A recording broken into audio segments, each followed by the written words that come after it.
What is going on, my broskiis? My name is Toadskii, back again, here to bring you guys yet another One Piece Treasure Cruise video. And in today's video, we're going to be doing just a playthrough video of the 60 stamina extra difficulty of Clash Bartolomeo. So for those of you who don't know how this works, essentially the way that it works is you need to make sure to challenge the 60 stamina difficulty of this island.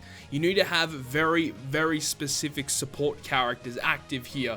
Now, there are actually characters that are available in the support in the latest upgrade to the Elizabello and Dagama fortnight. So you can continuously farm that fortnight, the extra difficulty. There's no actual change to the difficulty of the fortnight, but what it allows you to do is when you drop the Elizabello and Dagama from that fortnight, you can then feed it to itself, get some support abilities up, and then you can use those characters on your teams. And you need to make sure you have either, I think it's Dagama, Elizabello, or or Lumbus support ability active on your team. So you see on this first team here, we actually have the Elizabello on our team, but the support character supporting the Elizabello is the Fortnite Dagama from the Fortnite, of course. So that's just kind of like the structure of how it works. Now, there are two different difficulties of this Bartolomeo Island. There is a 40 stamina one, which you can farm as much as you want, and then there's also the 60 stamina version, which you can only deal 5 times per day, but it gives you a slightly higher chance of getting the guaranteed support medals.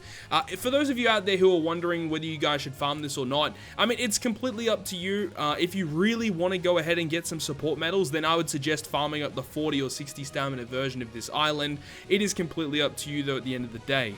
Myself personally, I don't think I'm going to be farming too much of the 60 stamina version. I'll personally probably farm the 40 stamina version and see how many medals I can get, because since the last time we had one of these support raids, if you guys don't remember, it was actually Eneru. Clash Eneru actually had this support raid or extra difficulty raid boss. I think it was a couple months back now, and the amount of medals you can get from this is actually kind of crazy. And since that actual island with NL, there's been a massive update, of course, with a bunch of new support abilities. So this is a great opportunity to start leveling up the support abilities of some of the more recent characters that have received support abilities. So I would kind of suggest, farming a few medals and, using them on some of the characters that I suggested in that video where I went ahead and, broke down some of the better support abilities in the latest batch. But, off the top of my head, there's characters that have really good support abilities that you can feed medals to now, such as Legend Big Mom, who has an amazing stat boost to 3 separate colors. Characters like V2 Shanks, who's really good for int. You've got Snake Man, who's great. You've got a character like V2 Sanji, who adds lots of stats.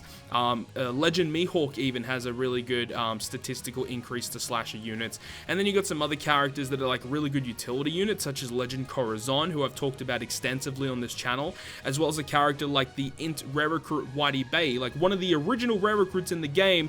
She has a very powerful support ability that can attach to any slasher character with allowing you to get rid of more debuffs on your team, which is actually pretty good.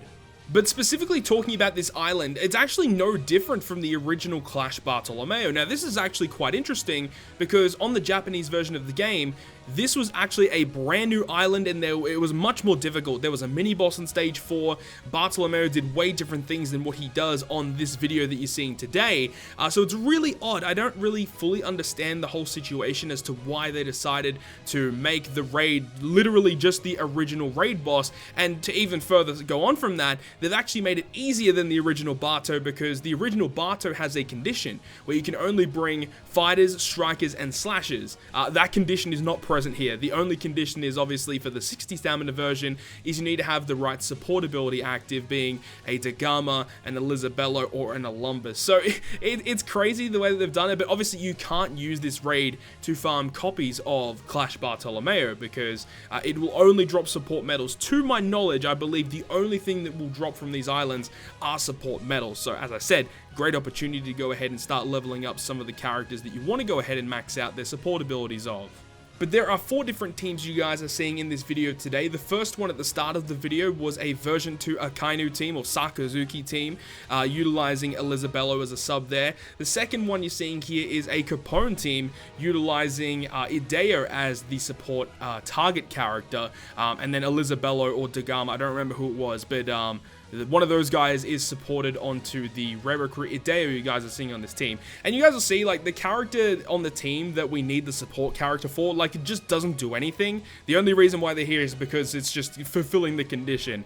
You know, the best character to use in order to fulfill the condition, obviously, would be the rare recruit Strength Elizabello. He is phenomenal. You should rainbow him out definitely if you guys haven't done so already.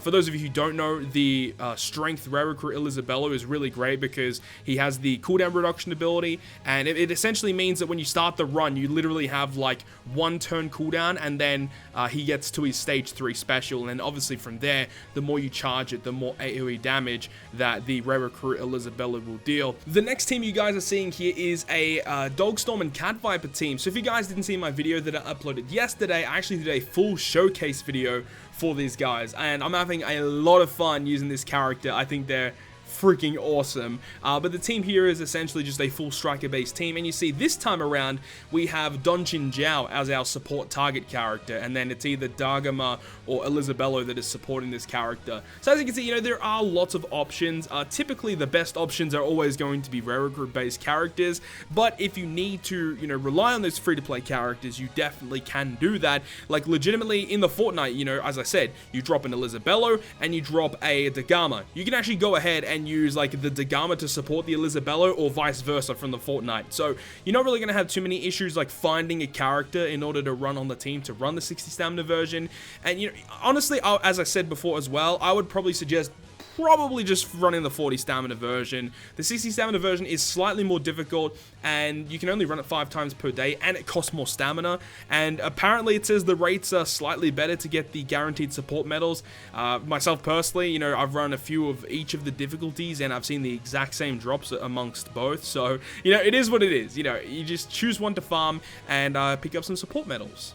So we're about to wrap up this video today, but the final team you guys are going to be seeing in this video is a version 2 Katakuri team. It doesn't actually work out fully as I had planned the team to work out, but it ended up clearing it anyways. Probably would do some shifting some characters around, but all in all, it actually did work quite well, and it actually ended up being the fastest team, surprisingly, out of all the teams that I ended up trying in this video today.